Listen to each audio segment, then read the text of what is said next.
Hello everyone, welcome back to the channel. If you've been following my channel, you probably are aware that this channel is primarily focused on classic WoW PvP for Warlock. However, lately I've been branching out into some PvE content, and with this video I'm going to continue that trend. This video is going to be talking about how to sim your gear with the goal of determining when gear is an upgrade or not. Because sometimes if you're looking at two pieces, one will have more crit or hit, or one will have more spell power or intellect, it's kind of hard sometimes to just look at two pieces and determine this one's clearly better than the other. So I'm making this video to kind of teach you the basics of how to sim your gear and compare gear so that you can make informed decisions based on what gear you have. I think that a fair amount of people know about simming gear, but I think a lot of people also don't know. So I hope this video gets around and kind of teaches you how to do it. You can use this website for a plethora of reasons. Not only to compare gear, but you can optimize your rotation, determine like should you be including immolate in your rotation, should you be a whole bunch of stuff. But for the purposes of this video, I'm going to keep it very simple and just talk about how to determine when gear is better for you or not. So basically just go into Google or whatever search engine you have, type in classic WoW sims. That's what I did here. Click on the GitHub IO website. Scroll down to classic WoW, click on Warlock, or this applies to any class really, but I'm just doing it for Warlock because that's what I'm playing currently. And if you've never been on the website before, you click on it and it'll have a pre-bis setup. So what you want to do is swap out each piece of gear for your current gear. At the time of recording this video, this is 5 days after the release of AQ40. So I don't have any AQ40 gear yet. So this is my current gear setup. I just clicked on each item, typed it in, put the enchant, boom, easy, simple. So that's this gear section right here. Step 2, you may want to look at the talent section. For each class, when you just click on the class by default, it'll give you quote unquote the most optimal DPS spec or whatever for your class. So this is just their default SM Ruin build, or not SM Ruin, DS Ruin build, and it looks good enough to me, so we're going to leave it. The rotation part, some of this stuff looks fairly complicated, but I'm just going to go over it very simply because you really don't need to mess with this at all if you don't want to. I'm going to explain a couple things very briefly, but I'm not going to go into crazy depth about this. Basically, as you probably know, if you're a warlock, for like a DS Ruin warlock, you basically you put on your curse, keep up corruption, and spam Shadow Bolt.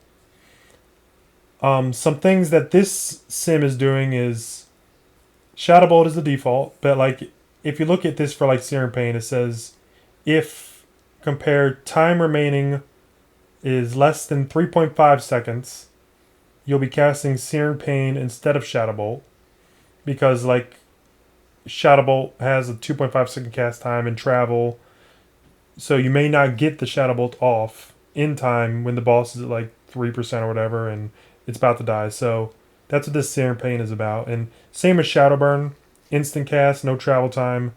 If time in fight is less than 1.5 seconds, prioritize Shadow Burn over Shadow Bolt. Other than that, it's kind of saying if no dot is active, put up Corruption. If no dot is active, put up Curse of Agony. If no dot is active, put up Immolate. You really don't need to mess with this at all if your goal is really just to kind of look at gear. But I just wanted to quickly go over kind of what this rotation section is kind of saying. This website can be used to help you determine your optimal rotation, but for the purposes of this video, I want to keep it simple and focus on gear.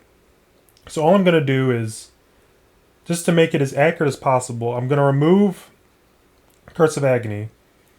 though it is a DPS increase to use Curse of Agony, I don't think many Warlocks have the opportunity to do so on bosses, in that you probably don't have 4 or more Warlocks in your raid. You probably have 3 for each curse if you're lucky. But if you have 4 and you are lucky enough to get the ability to use Curse of Agony, go ahead and do so. It's a slight DPS increase. I'm also going to remove Immolates. Though it is a personal DPS increase to include Immolate in your rotation, provided you don't have too much plus shadow damage gear. I think it's more simple just to spam Shadow Bolt, in that it'll improve Shadow Bolt uptime for yourself as well as all the other Warlocks and potentially the Shadow Priest. So I'm just going to remove Immolate, keep it simple. But you truly do not need to mess with any of this. Next, the settings. This is the most complicated part, but I'm going to try to keep it simple. The default settings are as such. Duration, 2-minute fight, plus or minus 15 seconds, level 60. Using Succubus because this is a DS rune, so you're just going to sacrifice it. Gnome, I'm going to change that to Orc because I'm an Orc. I have Engineering and Tailoring. The Tailoring one is important because if you are wearing full Bloodvine and you have Tailoring, the sim will like account for the fact that it gives you that crit like reset. Like if I swap this to Herbalism or something, it would reduce my crit. But my character is Tailoring, so I'm going to keep it.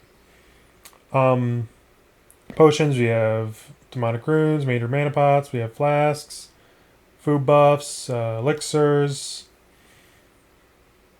This should be Great Firepower because that just came out. If you want to use that. Distance from target doesn't really matter too much. The only things that I would say really matter is make sure you include tailoring if you're wearing Bloodvine, if you are tailoring. Your buffs, let's just do like regular raid buffs. We get Stamina, Mark, Intellect, Spirit. I don't have Moonkin Aura. I don't think most people do. The Warlock group doesn't get Shaman often. Let's get rid of that. Why is it? Oh, okay.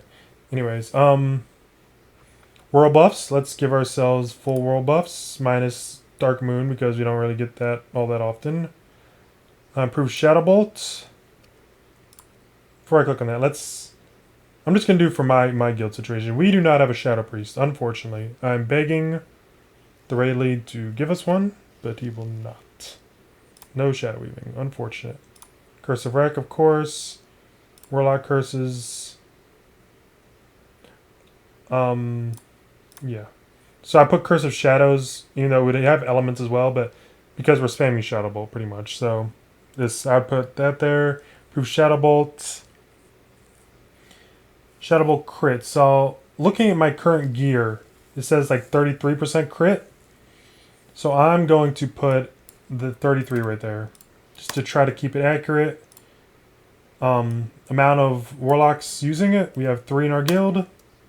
Shadow Bolt frequency, 2.5, because that's how long it takes to catch Shadow Bolt. Easy enough. You don't necessarily need to mess with this stuff. I just wanted to make it accurate. But now we've gone over gear, settings, we adjusted it a little bit. Talents are fine. Rotation, adjusted it very slightly. And next we hit simulate. So it does 3,000 iterations. So that should account for some fights you have really good crit, some fights you have really bad crit, some fights you have good hit, some fights you have really bad hit.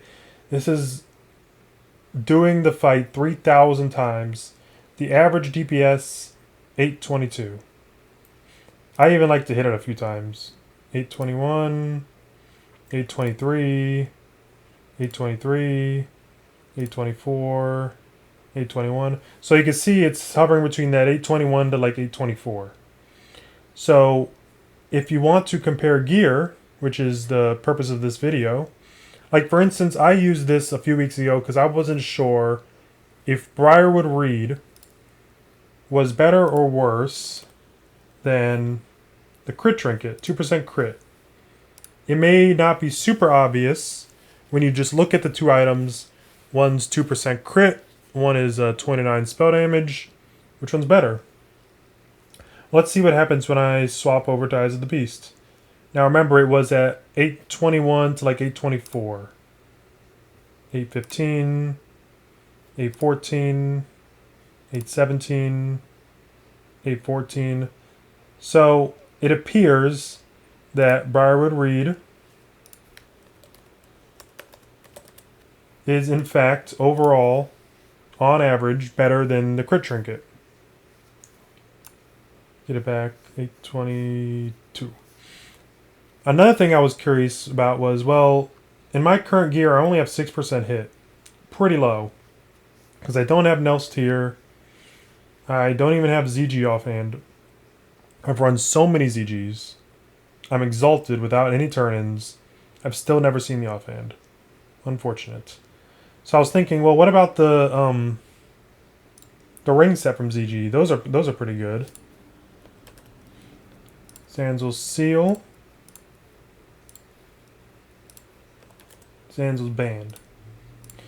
Like comparing that to Band of Force Concentration and Band of Dark Dominion, it may not be super obvious to you immediately which one's better. Let's sim. 819, 818, 819, 819, 818. So you'll see I was getting between like 821 to like 824 with my other ring setup, and now it's gone down like 4 or 5 DPS. So I know that on average, my Band of Force Concentration and my Band of Dark Dominion, where is it? Boom. On average, is better than the ZG rings. So that's the main thing I use this website for. Is for when you have two pieces of gear, or you're trying to, like, for instance, in AQ40, when you get a little bit of tier 2.5, you may transition off of Bloodvine, or you may not do that until Nax, but like that's another example case for once I get a bit of 2.5 and stuff, I'm going to do a little bit of simming and see when is it appropriate for me to take off my Bloodvine, if ever, because Bloodvine's really good. But that's pretty much the video. I want to go over the results. So this is like the results. You'll see that after these 3,000 iterations, Shadow Bolt was 82% or 83.33% of my damage, followed by Corruption at 14%, Shadow Burn 1%, Searing Pain like 1%. This is just for like the last second of the fight. And a nice little graph here on the highs and lows. Like the lowest iteration was like 640 DPS, and the highest, I guess, whole bunch of crits, no misses, a 1020 DPS. And you can use this website for like so much stuff. You could even like, it'll tell you like the amount of casts, the debuffs. The timeline is super cool. Like you can literally see what the sim did during the entire fight, second by second. It's pretty interesting stuff. But I think that the most useful way to use this website for most people is to compare gear when it's not super obvious between like two pieces of gear. But I hope you liked the video, and thank you for watching, and stay tuned for the next one.